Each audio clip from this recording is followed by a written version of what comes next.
Welcome. It's a new episode of Laugh With Me, a podcast with Jeremy Odom. I'm Jeremy. We've got a very special episode coming up just for you. I want to thank you for everybody who listened to last week's episode with my brother Kyle as our guest. It was our most listened to episode so far on this show journey. I know today's episode is about to break that record. You've seen him all over the country performing his stand-up comedy. You've seen him in Arizona. You've seen him in Missouri, Kansas, Nebraska, Iowa, Georgia. You also see him weekly on YouTube hosting his show Food and Laughter, and you've seen his acting debut. He was in the short film Last Namaste on Earth. You've seen this guy do everything. He is Lavetti Vegas. One thing I noticed recently that we have in common, you made a post about how you were going to start, I don't know if it was a video or like a vlog or something about kind of the worst teams in the NFL that you see like on a weekly basis. And I write an article for a website, TWSN, and I do our bottom 5 of the NFL every week. So I saw that and I'm like, that's fantastic. It's right up my alley. Man, that's crazy, man. I used to do this thing called Trash Talk Football, like back in 2019. So then it was like when I started comedy. Yeah. And I used to do it, and it was just so it was. I wouldn't say it was unorganized, but I definitely did a couple of test runs before I even posted a video. But I'm so impulsive, so as soon as I do something, I'm posting it, not even thinking that maybe this would have been better if I did this. You know what I mean? Yeah, absolutely. So it was all right. I mean, it was getting a couple hundred views, but it was taking a lot of time to set up, to edit the video. I mean, it was just so much time, and by the time I actually sort of did get it down right, and then I think I was asking the wrong people. You know, like some dude was like, you can't just go in there and keep talking about how trash teams are and keep yelling trash. I'm like, bro, this is part of the like. That's part of the deal. You know what I mean? Yeah, but he didn't want the dude that told me that didn't watch sports, nothing. And then comedian Bubble Dub came out like a couple years ago, and he talks about teams. He said, "Man, they trash. And I'm like, "Damn, this is shit I was doing." But he was just doing it on a funnier level, and I'm like, "Man, see, that's why sometimes you just don't listen to people, man. You just got to go with your gut." So you got to go with it. I'm doing it again. I was gonna do this week, but I'm probably gonna start next week with a couple teams, and sometimes the less is better, man. So yep. I said 3 because I can say why 3 teams are trash in less than a minute, and that attracts people, man. Sometimes when it's short and sweet. Absolutely, and it gets a fan base fired up. So there's nothing wrong with that. Get them something to talk about. But what do you base it on when you're looking at the 2 worst teams in the NFL? What are you basing it on? I'm basing it on 1, their record, and 2, their record, and then just how are they doing currently. So even if it was a good team that went down to a bad team, I'm not gonna put them there. They just lost like one episode, or like not one episode, but one game. Like it's like if I would have did it this week, it definitely would have been the Bears, the Giants, and I can't really say the Vikings because they end up winning. I can't say the Broncos because they finally end up winning. But it would be fun if I said the Broncos still, just because you know what I mean. They played the Bears and they both equally as bad. Yep, I had the Bears as the worst team in the NFL, and I actually moved the Broncos and Vikings out of the bottom 5 just because of their wins, but I moved the Cincinnati Bengals back into the bottom 5 just because of. Oh yeah, because they haven't won a game. They won one. They won one game, but they don't look good at all.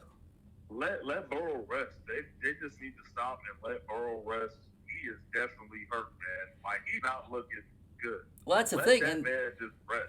In Monday's press conference with Coach Zach Taylor, one of the reporters asked him, like, is Joe Burrow healthy enough to run this offense? And he said that was a silly question. It's like, no, it's not. He's not healthy enough to run this offense currently.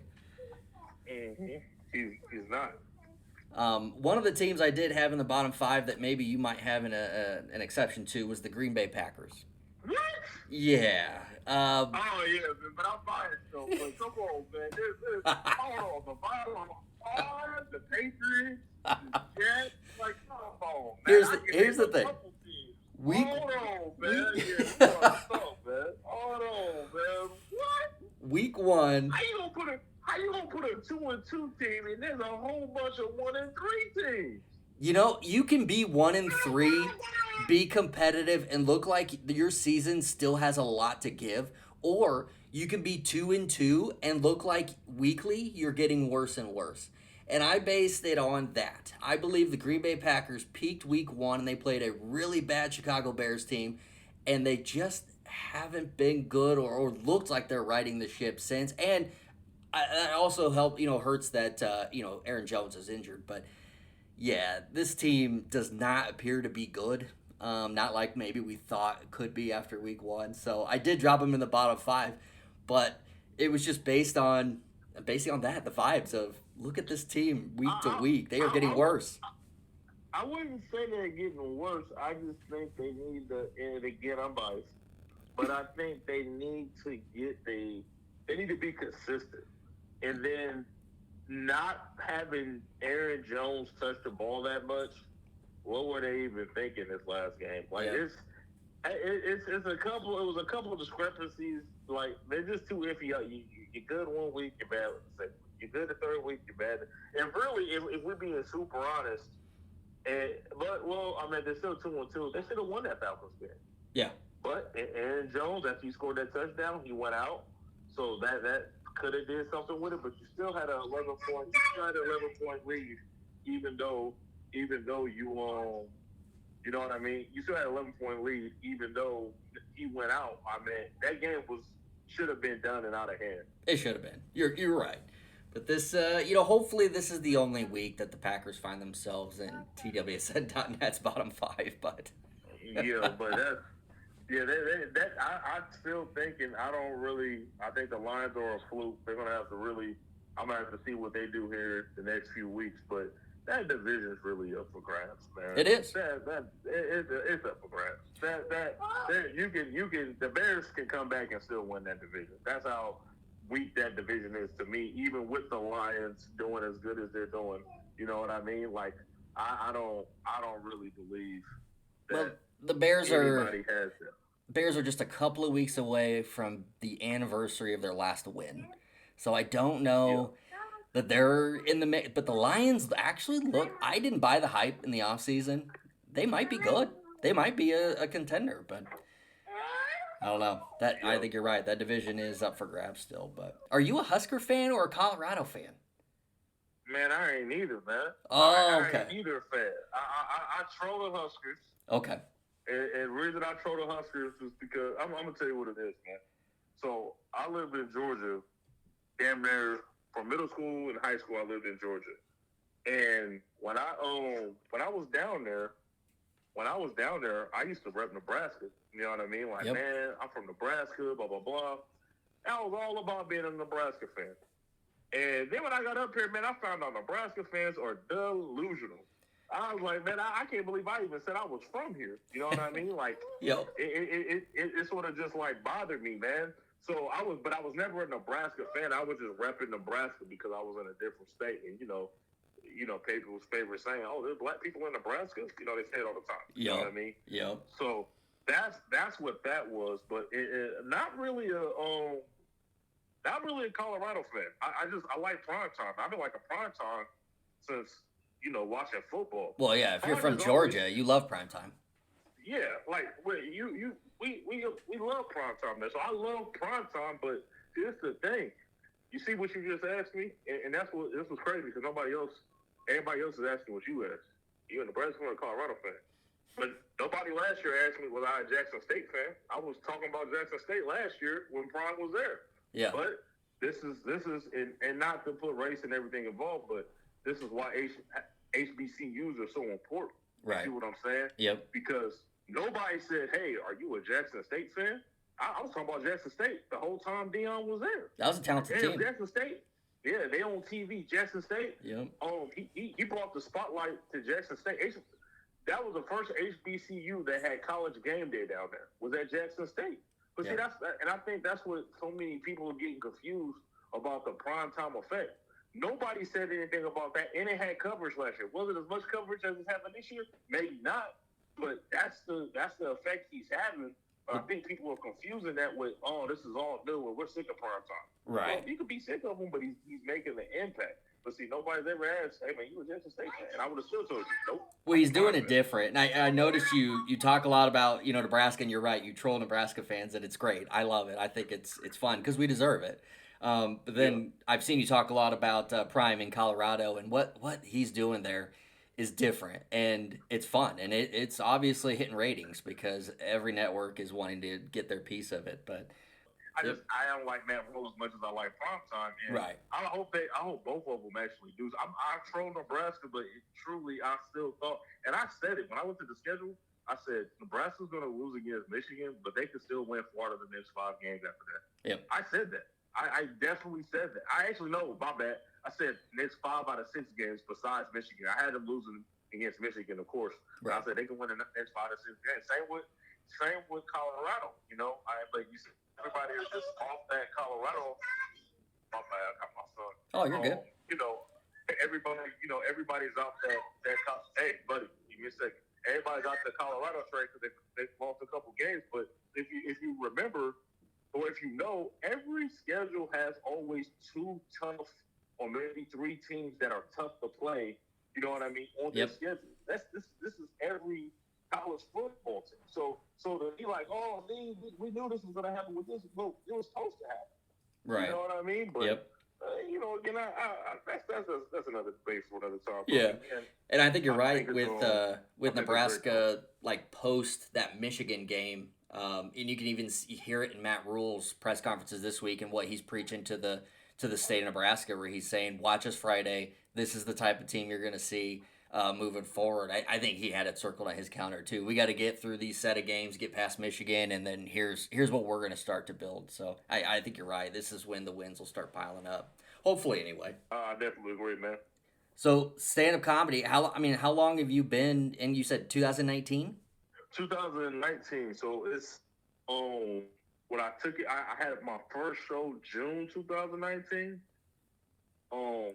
My actually being booked on a show.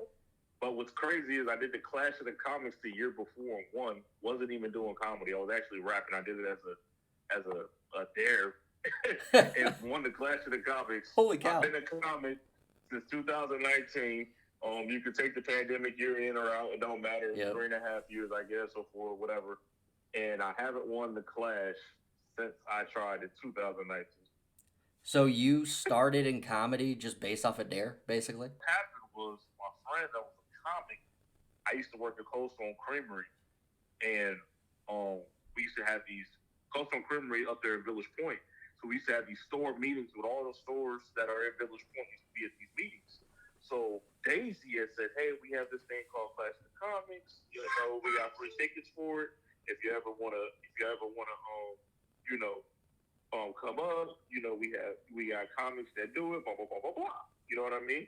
So I was like, oh man, this is cool. And I know my friend was getting the comic. I was like, hey man, they got this thing called Clash of the Comics, whatever. He's like, yeah man, help me out, just email it for me. I'm like, well, here goes the email. I got it for you. But yeah, just do it for me.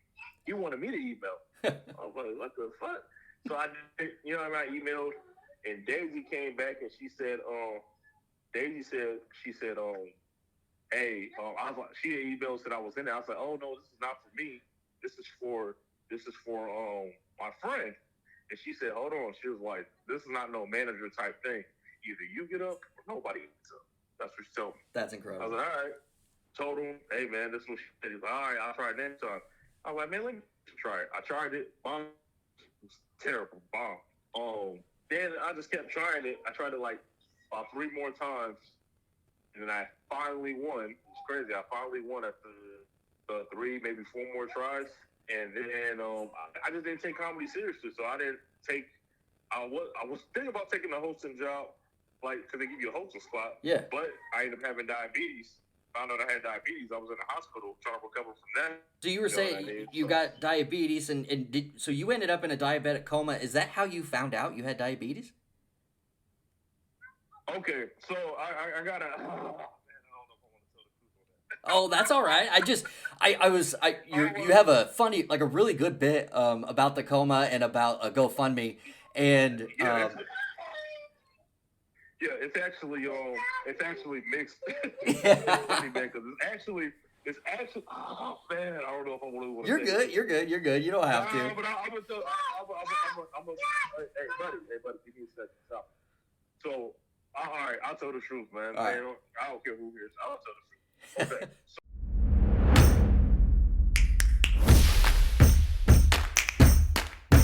I was in the hospital for a week. I was in a diabetic coma, no bullshit. And when I woke up from this coma, I called my mom, and she said, I want to let you know I contributed $5 to your GoFundMe.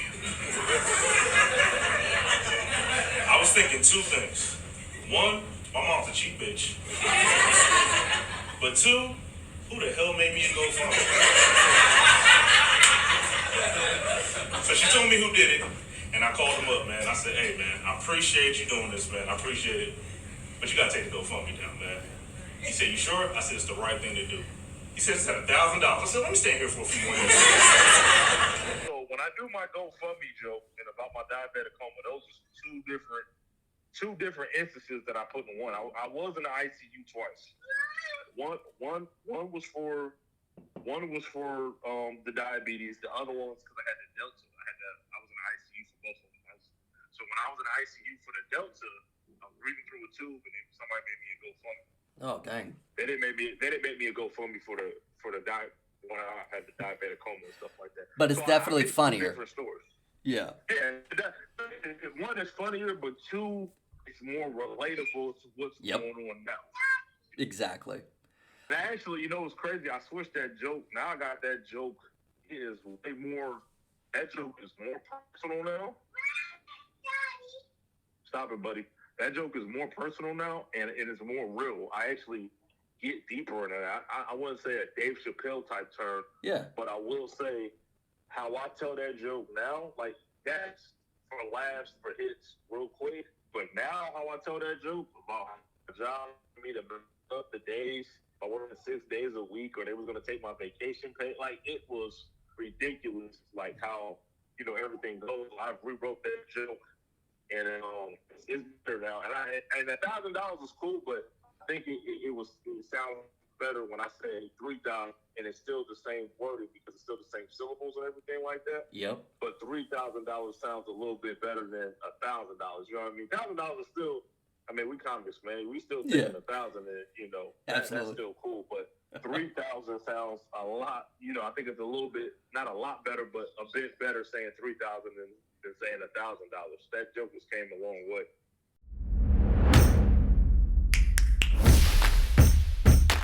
This week's episode of Laugh With Me, a podcast with Jeremy Odom, is brought to you by Q-Tips. Protect your long-term health. For some of us, this will mean that our ears will get impacted on a regular basis, and if left untreated, could cause hearing loss, ear infections, and balance issues. It's important to get your ears cleaned regularly, especially if you're prone to impacted earwax. Q-Tips now features a special secret benefit. Clean your ears regularly to hear the people talking behind your back. Whether it's your friends, coworkers, or family, you'll be able to hear every juicy detail of their backstabbing comments. Q-Tips with another special secret benefit. Hear the disappointment in the voice of the ones that you love. They may be family, but they are definitely disappointed in you. Hear it crystal clear by using Q-Tips, today's sponsor of Laugh With Me. Now back to the show. If you're listening and you're in Wichita, Kansas, you can see Lavetti October 8th at Barleycorns, and you can get tickets right now at heybuddycomedy.com. And then you're also local here at Elkhorn, Nebraska, October 13th and October 21st in Denver, Colorado. So you are all over the place, obviously very motivated. What drives you right now? Man, my son. I it sucks because I hate being away from him, but it's just like I told somebody a long time ago, like I can't tell him ever to chase a dream if I quit mine, and it's been a couple times, I quit what I try to do or whatever, quit comedy, having a bad set, and I quit comedy and go bad, but now I'm on such a a different kick, man, and it's just driving. Some of your posts, and I've even told you this, some of your posts have motivated me, and I DM'd you and was like, man, that's like driving me right now. One of your videos that you posted, I saw it on YouTube Shorts, you gave like a morning motivation. Man, you know I'm driving, man, and thinking about some morning motivation, like what will be motivated for the people to hear, the people to see. And you know what the morning motivation is today? Get your ass up. That's the morning motivation. Get up, do something productive, get that energy going, man. Get the good vibes going this morning, man. But get your ass up and put a smile on your damn face, man. You woke up. Some people didn't wake up today. Oh, shit. The phone dropped, but it don't matter. That's the morning motivation. Get your ass up, get some energy, get happy, good vibes, and that's it. That's the morning motivation. Nothing deep, just pretty damn simple. No fumbles, you know what it is. Let's go. The phone drop, was that planned or did you just drop your phone? No, man, I just dropped the phone, man. I straight dropped the phone. I was talking, and I was like, oh, shit. And I dropped the phone, and it's crazy because I just, like, picked it up out of, like, reflex, picked it right back up, you know what I mean? I'm so happy you still posted it and kept that in. It was amazing. Yeah, man, you know what's crazy, man? I just do random videos. One thing I will say is I'm consistent with videos. I'm not consistent with the subjects. Right. And I had a video one time, and just like how you hear, hey, buddy, just like you hear my son now, I had my son in the back. I was actually talking about Little Caesars Pizza. A lot of people don't know. The owner of Little Caesars Pizza paid for Rosa Parks' rent for the last 10 years she was living. Really? A lot of people don't know that. And I remember I read that like a long time ago. So I was like, man, I want to make a video. I read that about damn near like 6-7 years ago. So I was talking about the video, and my son was like, and I was like, hey, and I still posted the video anyway because I'm like organic, man. Yeah. Like I'm not like, all right, let me reset it. You know what I mean? It has to be like a real mess up for me to reset the video. You know what I mean? Yep. But a lot of times I'm just on point because that's how I do crowd work, just on point. You know what I'm saying? I saw you did some crowd work the other night, and there was somebody you were referencing, 90 Day Fiance. Yeah, it was funny, man. I actually was on them a lot longer than I wanted to be, but I'm trying to do sets without crowd work, but that just fell on my lap, and I just kept rolling with it. It was actually pretty funny, man. That was funny. When he started talking with the accent, I'm like, hold on, man, let's do that. What? Oh no, I gotta find out where he's from, man. Well, funny's funny, right? Like when things are happening organically, it doesn't matter if it was planned or not. Funny's funny, and you just got to roll with it. Yeah, you got to, man. It was actually pretty fun. I love doing it, man. But I'm trying to minimize the crowd work and just come with jokes. Yep, that's the goal. So is that like a philosophical like piece of what you do, or is it just you don't enjoy that part, the unpredictability of it? No, I love crowd work.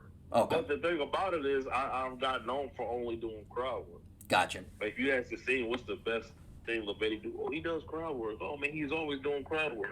You know, somebody asked me, what's the longest you can do? And I'm like, I think I'm about 30, 35 minutes.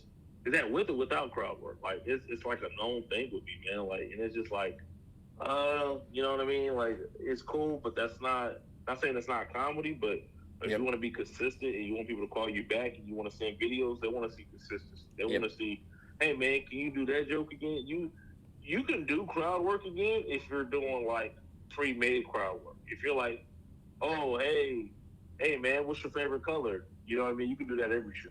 Yep. But I'm not like that. My crowd work is made up right there. I don't go in, like, I used to go in, like, all right, I know I'm going to have some crowd work I can do.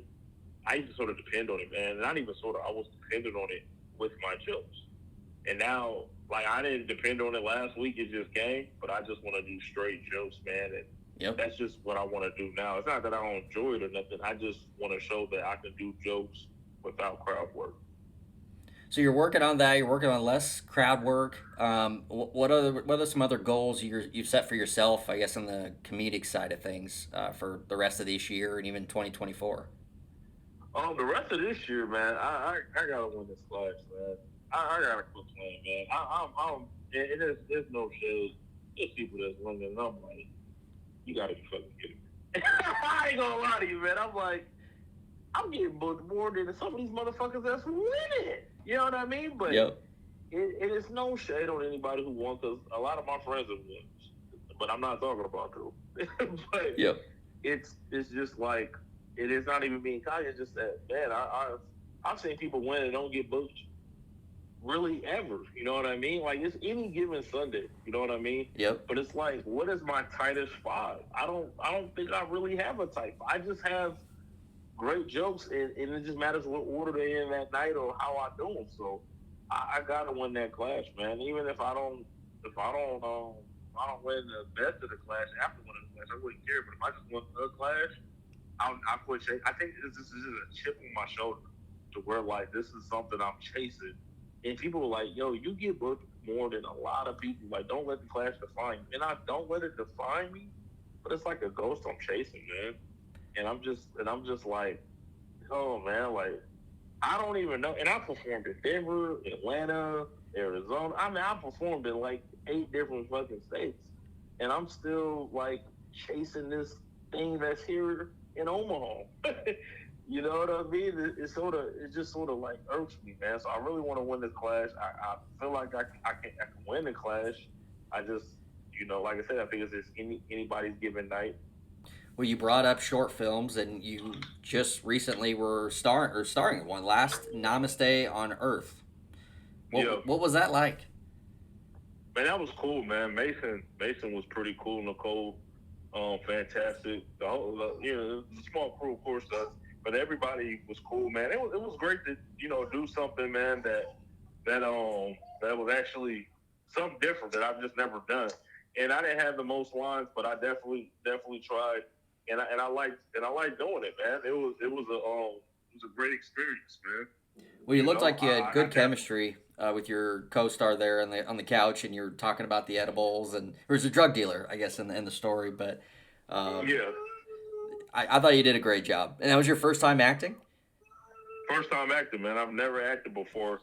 I was actually supposed to be in a stage play called Fences at the Omaha Community Playhouse, but at the time, I had a job that wasn't the job wasn't letting me. Hey buddy, hey, my man, he's scared of the rain. They just wouldn't let me. My job, I couldn't take the Sundays off. Sundays was our busiest day. They wouldn't let me take Sundays off.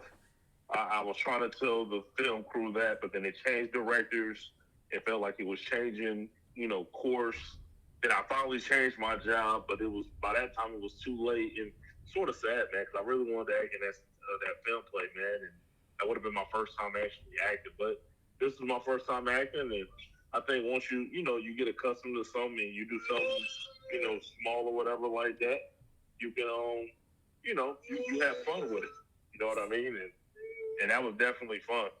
Well, congratulations on the role, and you did the whole crew did a great job, and look forward to seeing, hopefully, more work in 2024 in acting. Yeah, you definitely will, man. It's either going to be, I definitely plan on doing a short film, probably like 5-10 minutes, and then I really want to get this web series off the ground. If I could get that web series, I think that'd be better than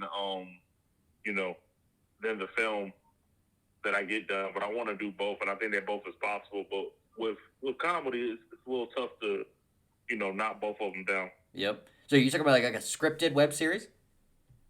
Yeah, scripted web series called After 30. Okay. So after 30, after 30 talks about, it follows a guy who's pretty much after he turns 30, how life is after 30, man, and just, your lot, your bones are a lot, that aren't as great, you get tired easily, you don't go out to the club as much, probably in a relationship, just a whole bunch of scenarios, how dating is, midlife crisis, a whole bunch of type of stuff when you turn after 30, man, and that's what I plan on doing. It's still in the works, but that's the goal with that. That's awesome. Well, you're also a host of a show called Food and Laughter. What can you tell me about Food and Laughter? Man, Food and Laughter came about, man. It was actually supposed to be a series when I was going from city to city interviewing comedians and eating at a restaurant. That's what it was supposed to be. as you can imagine, it takes some money to do that. Yeah. So that thing got shut down. I went really quickly because I was actually still traveling. I went to Denver at the time to try it.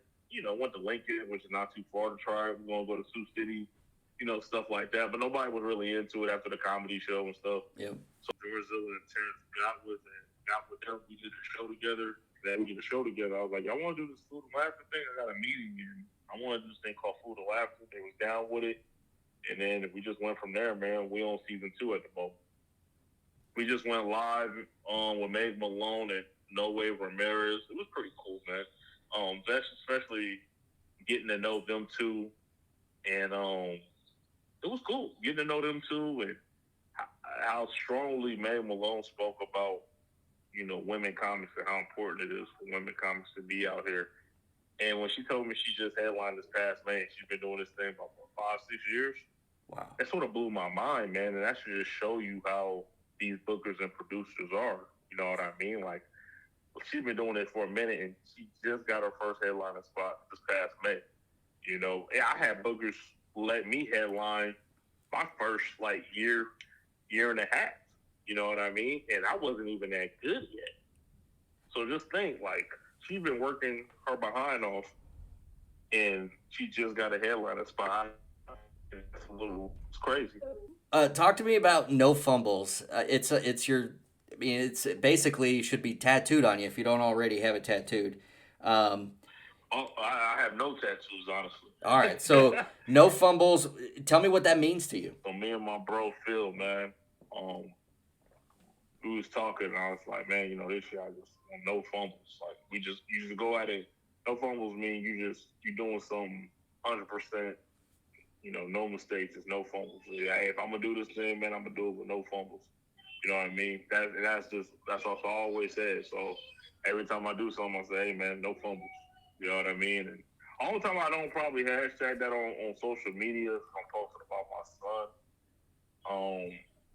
That's probably one of the only times I won't say no fumbles. I just post what I'm posting. And really, I'm trying to get off of that. I'm trying to make it just about comedy on my page. Trying to really get away from the personal stuff because some stuff happened in the scene a couple years ago. So I really don't like having anybody in my business as much, but it's sort of hard because it's I want to talk about them too because I got family on my social media. So yeah, now that it's football season, it's even more funny. Yep. You know what I mean? That I say no fumbles.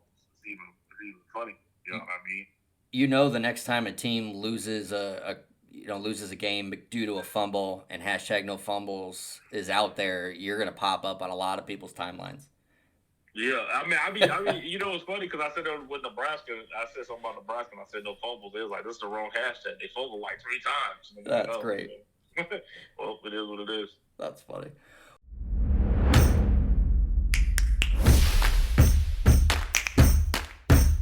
What up, y'all? It's your boy Lavetti Vegas. Hey, I'm in Wichita, Kansas next week at Barley Corns. Get your tickets at HeyBuddyComedy.com. It's going to be a fun time. I plan on bringing the laughs, man. It's going to be a great show. Hey, get those tickets now, man. I guarantee it's going to be last. Got my homegirl Jamie Tucker. Ronnie Williams is hosting. Hey, man, a fun show all the way around. So get those tickets now at HeyBuddyComedy.com. And as always, no fumbles. Let's go. Well, I have a sketch idea. So this is a part of the show where I'm going to throw out some new ideas that I've got. And you just tell me if it's dumb or just kind of play with it here. And let me know if I've got something here, okay? So one's a sketch idea. You're a video guy. You've been in films. I want to see if maybe there's potential here. You're also familiar with gas stations. So I want to see if maybe this could connect with an audience. So it's a sketch. Think Hamilton. So it's a musical, but it's set in a gas station. Okay? The main character is the cashier, and you've got multiple characters just coming and going. It just takes place during morning rush. And you've got folks coming in, you got the kids with the backpacks coming in, and they're singing about, maybe a glee club, and they're singing together, coming in to steal stuff. And then you've got the mom coming in on her way to work, and she's got the baby in one arm, and she's ranting and raving about her busy morning. Maybe it's like a punk song. And you've got the businessman coming in, and maybe he's got something just a little more like metal. Maybe he's slick back hair, and he's coming to get his coffee. So it's fun. There's music, and they're coming in and going.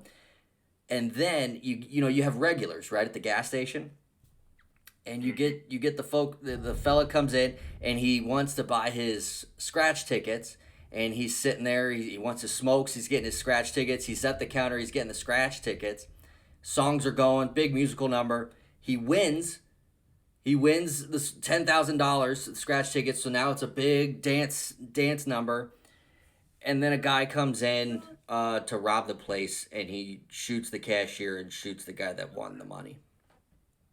It's a little violent, man. It's a little violent, man. I don't know, man. That's the punchline. People won't see it coming. They won't, man. That's a little... I don't know, man. That's a little... I'll work on it. I'm keeping it, I'm keeping it up. That's a little violent, man. You comedians, man. I'm not a violent person, but I was thinking what would be a great way to end this musical number, and that would catch people off guard, I thought. It would. That's what's funny, I did that that's a little violent, but I don't know how that would catch people off guard, but it's a little much, man. I had something like that. I actually was playing around. I did like a fake trailer called Lost Son. Yeah, I saw that. Yeah. Yeah, so that's a fake trailer. I'm not, that film's never coming out. It was just me doing stupid shit and seeing if people be interested. And a couple people was like, damn, is this movie coming out? Yeah, that's what I thought too. I thought it would look fun. I was bored, but I came up with an idea because it was like, oh man, you look serious, blah, blah, blah. So I was thinking I can do that. And you talking about twists, I'm looking for my son. It'd be a short film looking for my son. And, I saw that he was already, that he never went to daycare and everything else. I can't get a hold of his mom, you know what I mean? I'm looking for my son. And it comes to find out, like, the investigator's like, hey, man, I found out where your son is. He's in this house. You recognize this house? I'm like, yeah, I recognize this house. And we walk up to the door. We knock on the door, and a woman answers the door. And he's like, you know this woman? I'm like, hell yeah, I know this woman. Mom, you took my son for real? And it's like a twist that my mom took my son because I owed her money for last time she babysitted him. So she took my son without me knowing, and that'd be the plot twist, to be a joke instead of a serious film. That's fantastic. But that's what I was gonna do, but I was like, I really honestly was just fucking around with that trailer. See, that's a twist that works, not shooting a lottery winner. Shooting up the place? Yeah. Shooting up the place a little violent, man. I swear to you, I'm not a violent person. I'm a lover, not a fighter. But you was like, and then he shoots the van, he shoots the cashier. I was like, damn, this motherfucker. I don't know, man. This dude just fucking scared me. Like it sounded happy, and I was like, where is this? I wonder where this is going. I'm like, man, I don't know. This is good. Maybe not for me, but this is good. And then yeah, he was like, you shoot this and shoot. I'm like, oh, this motherfucker's a terrorist. I got problems. I don't tell you. All right, I've got 3 new joke ideas I'm gonna run by you. They're not full jokes. I'm still workshopping them, but I got 3 ideas. You tell me if there's any potential with these. Okay. Okay. Number 1, Peter Pan for decades has been played and cast by females because it's a young teenage boy, right? Just this last year, they made a Peter Pan movie, and we finally cast a male to play Peter Pan. That is the win. That's the win that the fellas have been needing in 2023. For a male to play Peter Pan? Yup, we're taking back Peter Pan. Yeah, we're taking back Peter Pan. Oh, yeah. That's such a win. That's funny. Fellas have had it rough for a while. All right. Yeah, we have. All right, here's the second one. You got to be careful what you say, like at funerals, and not like being disrespectful to people, that just lost somebody. I mean, if I was to say that, I can handle that. But I found out the hard way in the receiving line. One of my coworkers lost his teenage brother in a car accident, and I said, let me know if I can do anything, and he immediately said, like what? And that's how I ended up working every weekend for the next year. What? I'm lost. Hold on, wait, All right. So you had a coworker that had his friend brother that died. Yeah, his little brother died. Yep. Yeah. And I'm in the receiving line, where you after the funeral, you're give him a hug or whatever, and I say, let me know if I can do anything, and he says like what? Because it's not like I can bring his brother back. Yeah.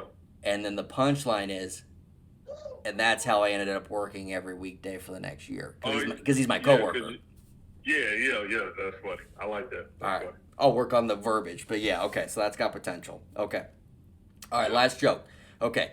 TikTok dancing. The older generation just doesn't get it, right? They think the data is being taken from us on TikTok from the Chinese. The kids are too busy creating dances and not being a productive citizen or learning or just being the next leaders for this world. I say let them dance. It's really not hurting anybody. Plus, I've seen what that generation did before us. They did some shady shit for a Klondike bar. I don't know about that. At least the kids are getting paid. For an ice cream bar, I'm pretty sure that's how bestiality started. I don't know about that. All right, maybe that was too much. It's funny though. I think I'll keep that. All right, I'll keep that one. Nice. I'll keep working on these. I'm workshopping here, but I think I got something. We'll see. Peter Pan though, we're taking back Peter Pan. The fellas need a win. I was proud. That's funny. Yep, the second, you should ask my wife, the second I saw that a male was cast as Peter Pan, I jumped up and I was like, we did it. We finally did it. This is decades long, and we have taken back Peter Pan, so I'm excited. You made time to come on Laugh With Me. I appreciate you. Thank you very much for coming on the show. This was a lot of fun. Oh, I appreciate you, man. I can't wait to hear this episode back, man, and thanks, man, and like you said, Wichita, Kansas, October 8th. I'm at Site 1 Tap Room in Elkhorn, Nebraska, October 13th. That's a free show. I'm at Grandma's house, October 21st. I'm going to Denver with 3CM, 3 Comic Mafia with my homies, and Carmel Anderson coming with us too. So it's going to be a lot of fun, man. October is a fun month, man. And, man, thanks for having me on the podcast, man. I really appreciate this, man, for real. Thank you, Lavetti, for being on the show. That was a lot of fun.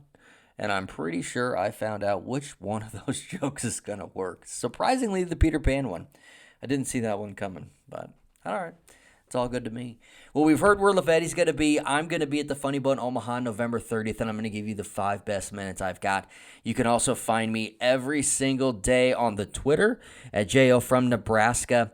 And also Laugh With Me Pod on the Twitter as well. Laugh With Me Podcast on Instagram. And it's Jeremy Odom. You can find me on Facebook. This is Laugh With Me. Thanks for listening.